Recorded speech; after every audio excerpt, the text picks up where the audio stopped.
we're counting down to my favorite time of the year, Christmas. And in this episode, I'm going to show you how I style my tree.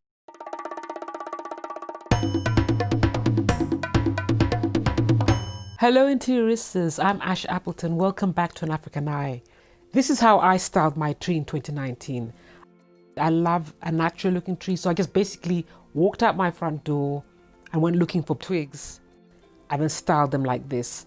But looking back now, you can see it's a little bit spindly, it's not very full. So this year, I made sure that my tree is much fuller and it's just much more interesting and more vibrant. All the decorations are popping and it just still reflects my style, which is obviously colorful, modern, African. That's a trick with trees. Make sure that they reflect the way you decorate your home. It has sort of a savanna effect, you know, that kind of a feel, that look and feel. So that's why I use twigs and I try to keep it as natural as possible.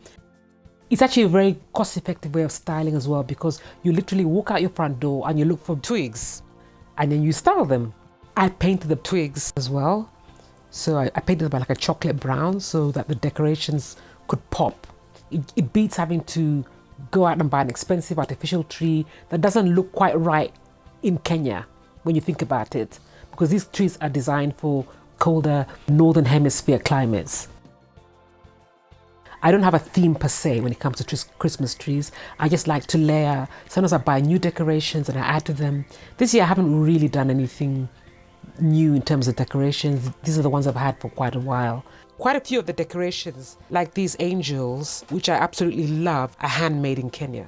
And you've got the hearts and the little birds, stars as well. All these decorations I've collected over time and I reuse them every year. Crowning thing is having some fairy lights just to make everything come alive.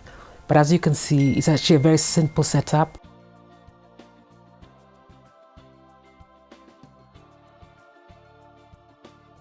So there you go. This is how I style my tree at Christmas. And the thing is, you don't have to spend a lot of money. You can literally walk out your front door, look around you and see what you can pick up from nature, bring indoors and just style your tree accordingly. There's so many options out there. I'd love to know how you're styling your tree. Let me know. Please comment, share with your friends, subscribe to my channel, pick the notification bell so you don't miss any episodes. And keep watching because there's lots more Christmas content coming up all the way through to Christmas Day. See you soon.